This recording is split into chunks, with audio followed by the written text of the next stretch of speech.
Hai, Assalamualaikum warahmatullahi wabarakatuh. Bertemu lagi kita dalam video kali ini. Okey, baiklah. Pada kali ini kita akan mempelajari satu tajuk mengenai dakwah Rasulullah sallallahu alaihi wasallam. Okey. Pembelajaran kita pada kali ini muka surat 148, iaitu pembelajaran yang ke-20.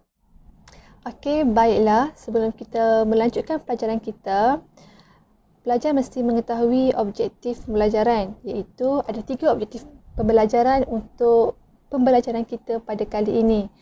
Di akhir pembelajaran, pelajar akan dapat menjelaskan dakwah Rasulullah sallallahu alaihi wasallam secara sulit dan secara terang-terangan serta 3 hikmah.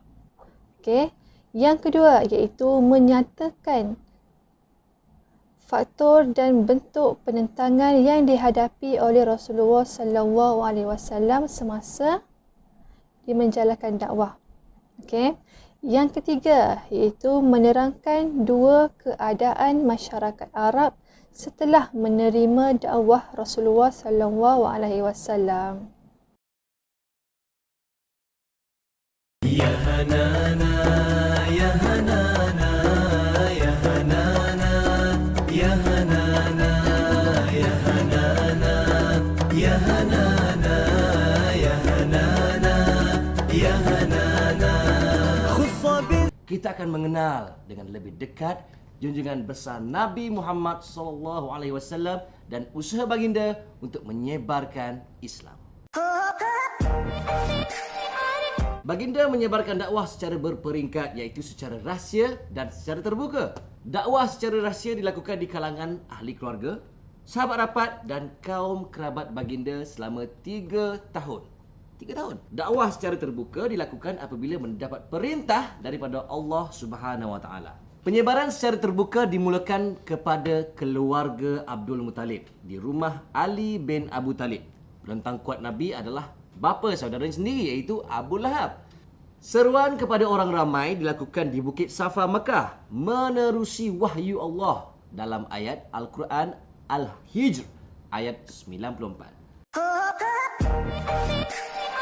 Dakwah mendapat reaksi positif kerana dibuat secara rahsia bagi mengelakkan ajaran ini dihancurkan dan melemahkan penganutnya. Antara sebab-sebab penerimaan Islam oleh penganutnya ialah kerana layanan yang saksama, kemurnian ajarannya, kebijaksanaan dakwah Nabi SAW secara lemah lembut dan berhikmah, seruan tanpa paksaan, menggunakan pendekatan yang baik dan pembacaan ayat suci Al-Quran untuk menjawab soalan dan teladan yang baik.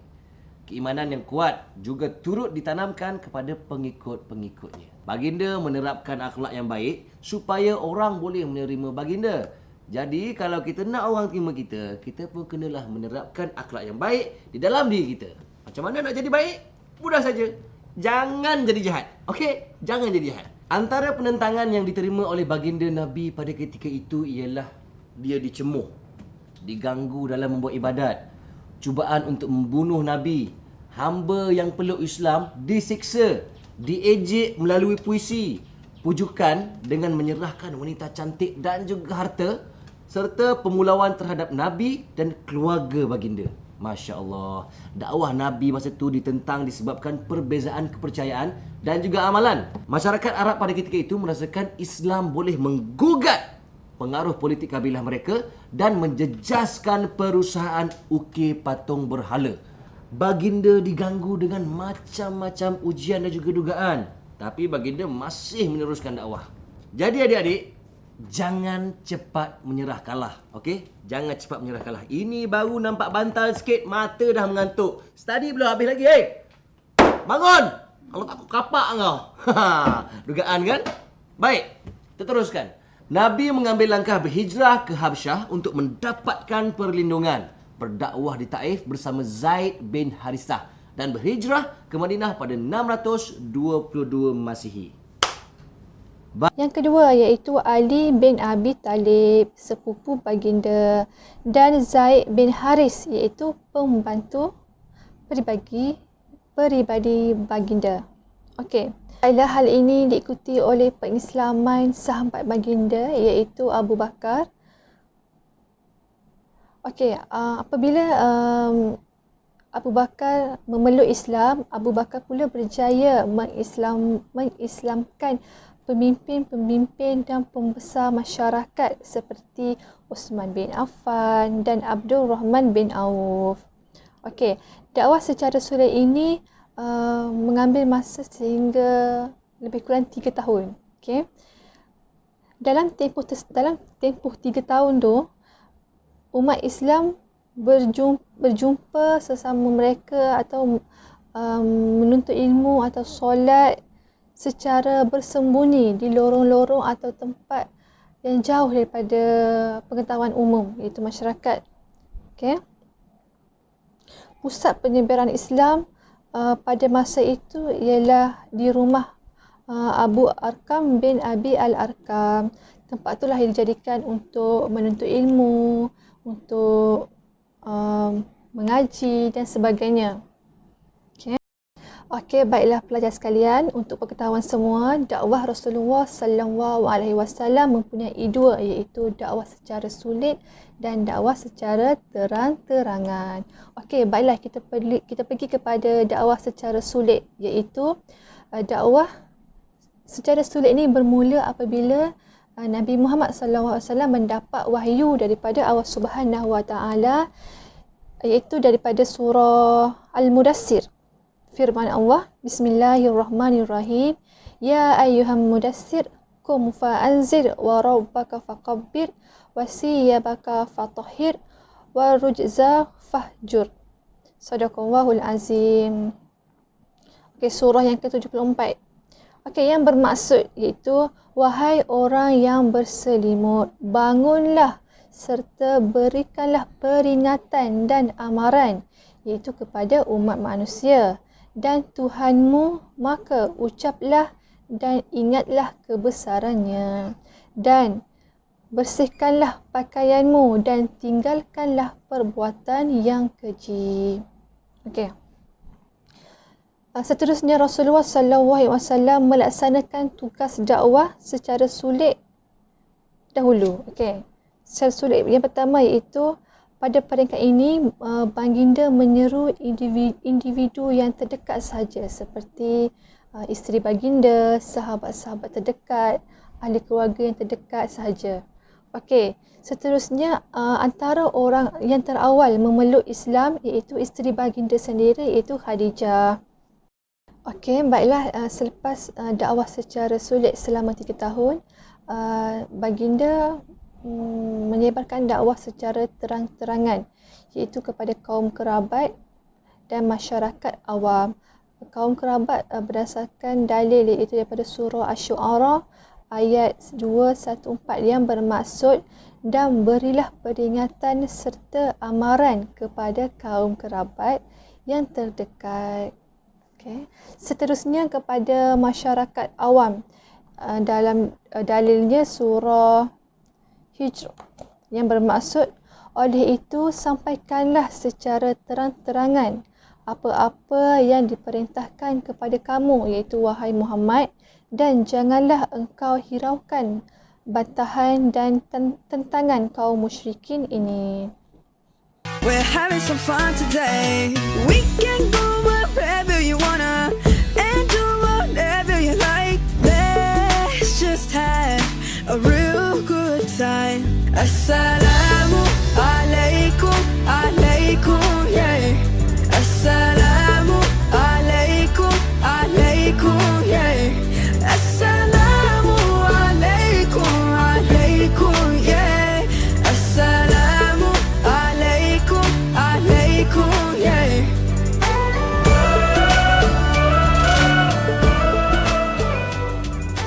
Baiklah, seterusnya kita akan melanjutkan pelajaran kita untuk faktor penentangan kaum musyrikin. Kenapa kaum musyrikin pada masa itu menentang dakwah Rasulullah SAW secara keras? Di sini ada 4. Yang pertama dari segi agama, dari segi sosial, politik dan ekonomi. Baiklah kita pergi satu persatu, iaitu dari segi agama. Kenapa ya? Dari segi agama itu, mereka berpegang kuat dengan kepercayaan nenek moyang mereka, iaitu percaya kepada Tuhan yang banyak. Mereka menolak keesaan Allah Subhanahu Wa Taala dan menafikan hari kebangkitan.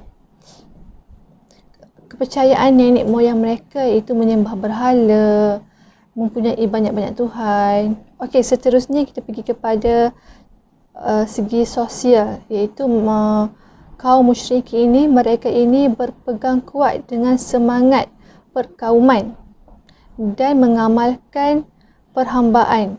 Oleh itu mereka menolak persamaan taraf dan keadilan masyarakat yang dibawa oleh Islam. Okey. Yang ketiga iaitu dari segi politik pada masa tu, iaitu golongan bangsawan dan golongan kaya tidak mahu kehilangan kuasa. Mereka melihat Islam sebagai ancaman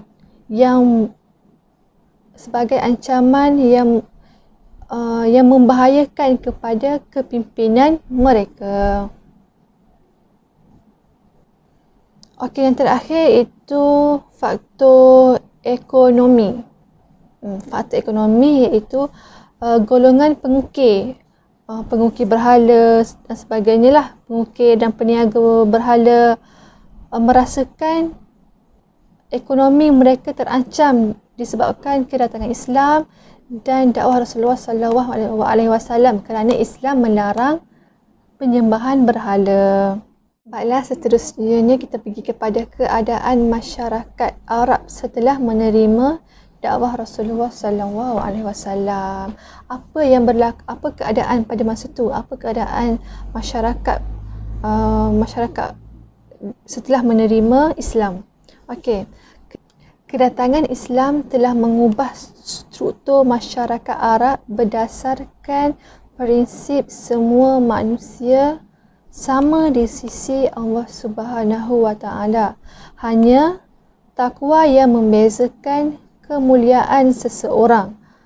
Okey.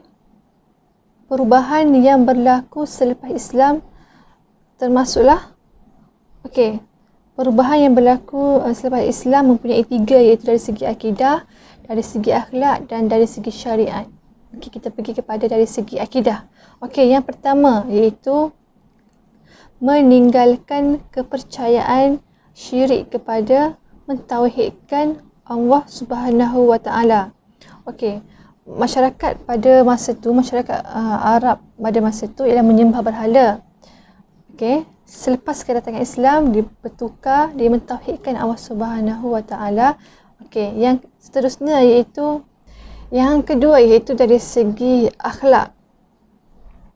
Akhlak masyarakat Arab setelah menerima Islam, yang pertama iaitu meninggalkan akhlak yang keji kepada berakhlak mulia dengan menjaga hubungan yang baik dan harmoni.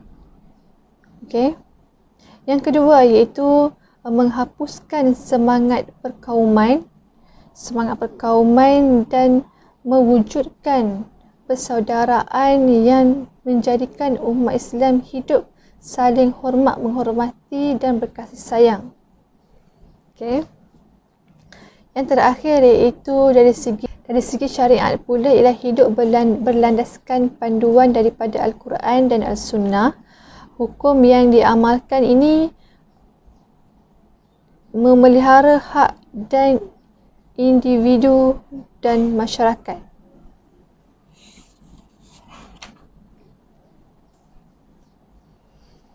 Okey, baiklah, itu saja untuk pembelajaran kita pada kali ini. Cikgu harap semua pelajar dapat mengambil iktibar dan mengambil pengajaran atas apa yang kita pelajari pada kali ini.